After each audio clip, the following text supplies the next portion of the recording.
France के राष्ट्रपति macro के दौरे के दौरान ही सबसे ज्यादा अगर किस बात पर है तो नजर है राफेल को लेकर, और राफेल को लेकर होने वाली इस मेगा डील के बारे में एक इंफॉर्मेशन, इसमें भी एक अहम जानकारी जो हम आपको दे दें। 114 राफेल की जो खरीद भारत फ्रांस से करेगा उसमें 90 राफेल F4 वर्जन वाले होंगे, जबकि बाकी के 24 राफेल F5 वर्जन के हैं। इन दोनों की खासियत की ही डिटेल अब आपके सामने है, जिसका एक्सपर्ट्स भी स्टूडियो में जिक्र कर रहे हैं, क्योंकि F4 ज्यादा एडवांस रडार से लैस है, जबकि F5 एडवांस इलेक्ट्रॉनिक वॉरफेयर क्षमता रखता है। एक और बड़ी बात, इसी तरह राफेल F4 दुश्मन के रडार से बेहतर सुरक्षा मुहैया कराता है, वहीं F5 एडवांस इलेक्ट्रॉनिक वॉरफेयर क्षमता से लैस है। समीर जी हां, और F4 उड़ान के दौरान डेटा शेयर करने में सक्षम है, तो वहीं F5 की अगर बात करें तो रेडिएशन का मुकाबला करने का यह मादा रखता है।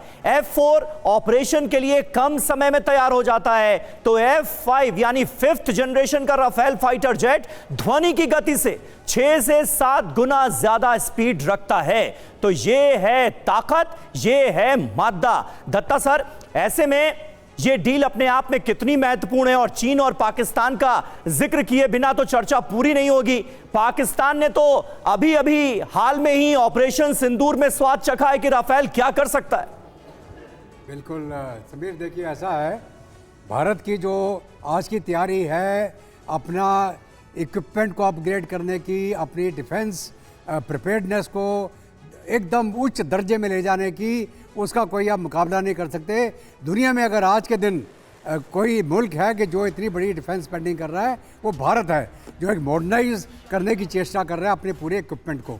और अगर मैं राफेल की बात करूं, एक कॉम्बिनेशन है राफेल तेजस, और इसके साथ में जो हमारे जो Su-30 उनको भी अपग्रेड किया गया है। तो ये एक मिला के जो एक हमारा सिस्टम बनेगा, जिसके अंदर हमारी air superiority of on Pakistan और चाइना के ऊपर सिलेक्टेड थिएटर्स के अंदर हम उनसे ज़्यादा क्षमता रखने की काबिलियत रखेंगे।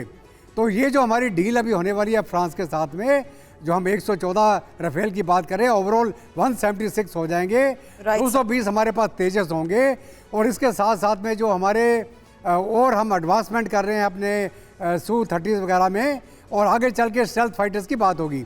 मैं इसके साथ में और बताना चाहूँगा, एडवांस लाइट हेलीकॉप्टर जो H-125 हम कोलैबोरेशन में बना रहे हैं फ्रांस के साथ में। उसके साथ में स्कॉर्पियन जो हमारी पनडुब्बियाँ हैं, उसका है हैमर मिसाइल्स, राइट सर, जो हमने बड़ा सटीक इस्तेमाल किया था, वो भी हम यहीं पर मैन्युफैक्चर करेंगे इन कोलैबोरेशन विद फ्रांस। तो ये आप मान के चले कि हमारी जो फ्रांस के साथ में इसको बोले कि आप सर हैमर की आपने बात करी, मैं आपके पास वापस आती हूं। उससे पहले इसी को लेकर एक बड़ी खबर भी बता दें, क्योंकि मिसाइल के संयुक्त उत्पादन पर समझौता संभव है, और भारत में बनेंगे मिसाइल के 2 एडवांस वेरिएंट, जहां हैमर 250 XLR और हैमर 1000 XLR भारत में ही बनेगी। तो देखिए, भारत में हैमर और पाकिस्तान में डर, खौफ का माहौल। पूरी जानकारी, पूरी अपडेट आपके सामने रख देते हैं हैमर को लेकर। हैमर 250 XLR 200 किलोमीटर से ज्यादा इसकी रेंज है। हैमर 1000 XLR 150 किलोमीटर से ज्यादा इसकी रेंज है। तो ये है जलवा, ये है ताकत हैमर की। बड़ी बात यह है कि हर साल 1000 यूनिट उत्पादन का लक्ष्य रखा गया है, तो टारगेट बड़ा है 1000 यूनिट का। मिसाइल टेक्नोलॉजी भी फ्रांस ट्रांसफर करेगा, ये तय हुआ है। आत्मनिर्भर भारत रक्षा अभियान को निश्चित तौर पर इस डील के जरिए और ज्यादा मजबूती मिलेगी। हर मौसम में टारगेट ध्वस्त करने में हैमर सक्षम मानी जाती है।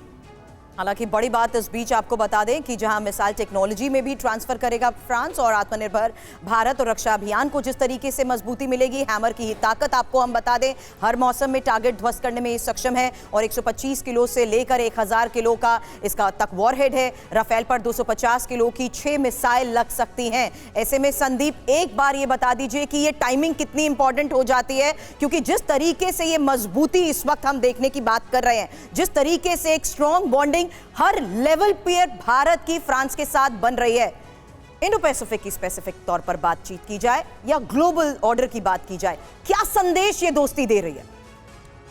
देखिए सुरभि जी, ये एक भारत के डिफेंस डील में इसको ही नहीं मानता हूं, ये एक टेक्टोनिक शिफ्ट है। ये टेक्टोनिक शिफ्ट इसलिए मैं कहता हूं कि भारत के स्ट्रेटेजिक इकोनॉमी के संदर्भ में देखा जाए तो ये एक ऐसा सुनहरा मौसम है जब भारत ने तय किया है कि हम अपनी मिलिट्री को मॉडर्नाइजेशन करेंगे और उसके साथ साथ जो हमारा एक जो ड्रीम है कि ग्लोबल मैन्युफैक्चरिंग हब बने का, वो भी डिफेंस सेक्टर में। तो हमने साबित किया है कि अब डिफेंस मैन्युफैक्चरिंग भारत में होगा ताकि भारत का जो मेक इन इंडिया की जो यात्रा है वो सफल हो। पहला।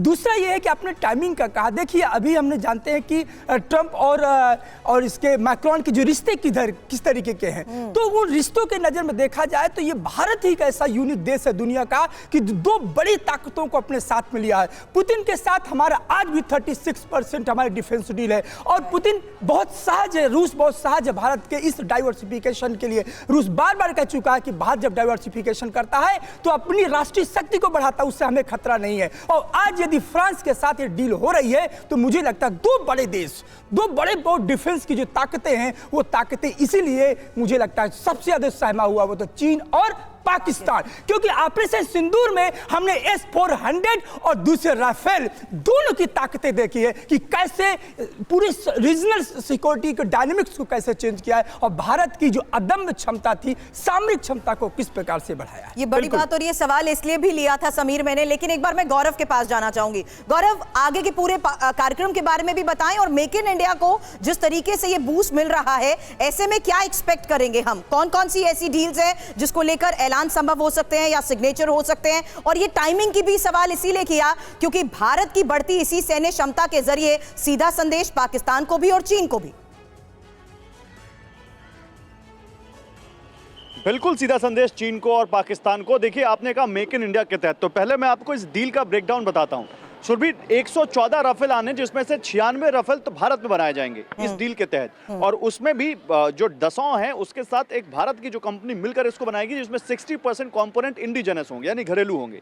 साइमल्टेनियसली जब हम हैमर मिसाइल की बात कर रहे हैं तो हैमर मिसाइल को लेकर भी BEL और फ्रांस की कंपनी के बीच करार हो रहा है जिसको भारत में बनाया जाएगा।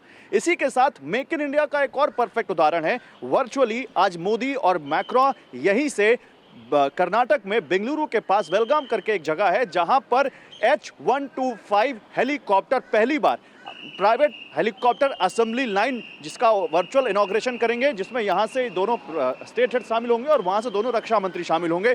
और उसके बाद H-125M का भी यहां पे प्लान है जिसको यहां पर शामिल मिलिट्री के लिए बनाया जाएगा, जो एक हल्का हेलीकॉप्टर है जो पहाड़ों में काम करने में पहाड़ों में अच्छा तरीके से ऑपरेशन में अपना योगदान दे सकता है। इसके बाद जैतापुर में महाराष्ट्र में एक न्यूक्लियर रिएक्टर भारत और फ्रांस मिलकर न्यूक्लियर रिएक्टर सेंटर की स्थापना कर रहे हैं। तो ये तो हो गया मेक इन इंडिया की बात कि किस तरह से भारत और फ्रांस मिलकर बात कर रहे हैं। एक बहुत अहम बात जो सामने निकल कर आई है जिसकी तरफ मैंने अभी इशारा किया था, 5-7 साल में जब रक्षा मंत्री कह रहे हैं कि अच्छा देखिए इधर हलचल भी बढ़ गई है, लगातार गाड़ियां आ रही हैं, तो मुझे लगता है कि यहां से अब कोई वीआईपी मूवमेंट हमें दिखेगा, वो मैं लगातार दिखाऊंगा। ठीक है गौरव, मैं आता हूं आपके पास। एम्बेसडर अचल मल्होत्रा सर भी हमारे साथ मौजूद हैं।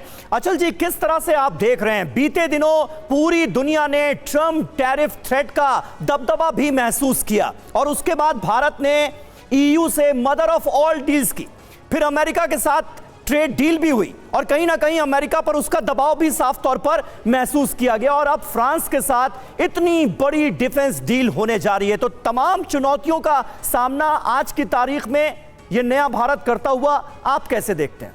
बिल्कुल समीर, इसमें कोई दो राय नहीं है कि बदलते परिप्रेक्ष्य में, बदलते समय के साथ भारत में मजबूती से खड़े होकर ये साबित किया है कि समय कितना भी बदले लेकिन भारत की मजबूती अपनी जगह पे है, स्ट्रेटेजिक ऑटोनॉमी वो अपनी जगह पे है। अब परिप्रेक्ष्य क्या है, देखिए जो हमारे फ्रांस के साथ जो इस समय संबंध मजबूत हो रहे हैं उसका परिप्रेक्ष्य ये है कि वर्ल्ड ऑर्डर जो है आज की तारीख में काफ़ी दबाव में है। और हमने देखा मल्टीलैटरलिज्म को ले लीजिए, चाहे आप रूल ऑफ लॉ को ले लीजिए या रूल बेस्ड इंटरनेशनल ऑर्डर को देख लीजिए, सभी जो हैं अंडर स्ट्रेस है। ऐसे माहौल में फ्रांस यूरोप की उन चुनिंदा कंट्रीज़ में है जहां भारत और फ्रांस एक ही पेज पे है।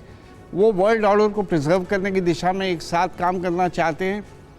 और फ्रांस एक ऐसा देश है, जैसा मनीष ने बताया भी था कि 1998 में जब न्यूक्लियर एक्सप्लोजन हमने किया तो उन्होंने कोई सैंक्शंस नहीं लगाई, बजाय इसके 1998 वो लैंडमार्क ईयर है जब हमने स्ट्रैटेजिक रिलेशनशिप को इस्टेब्लिश किया है। आज हमारे पास होराइजन 2047 का रोड मैप है। Right. तो ये दोनों कंट्रीज मिलकर जो well established global world order था और जिसे सबने एक्सेप्ट किया था, उसको प्रिजर्व करने की दिशा में काम कर रहे हैं। और ये मुझे लगता है कि अपने आप में बहुत ही इम्पॉर्टेंट चीज़ है। फ्रांस एक ऐसा देश है जो दूसरे देशों के मुकाबले में भारत की स्ट्रैटेजिक ऑटोनॉमी की इज्जत करता है। उसे एक से कई बार इसने इस बारे में जो है साबित करके दिखाया है कि उसे इस चीज़ से कोई समस्या नहीं है जो बाकी दूसरे देशों को समस्या थी कि भारत तेल कहाँ से खरीद रहा है या वो जो उस पर सैंक्शंस लगी है अमेरिका Right, की, वो sir. हम फॉलो कर रहे हैं या नहीं कर रहे हैं। Right. भारत आपका जो असली सवाल वो यही था। बिल्कुल देखिए, भारत की मजबूती अपने आप में, भारत की इंपॉर्टेंस को देखते हुए Right, पूरी यूरोपियन यूनियन ने हमारी तरफ हाथ बढ़ाया है, अमेरिका दबाव में आया है। तो ये अपने आप में बहुत बड़ी बात है। बिल्कुल। और जो रिकॉग्निशन और एक्नॉलेजमेंट है भारत की,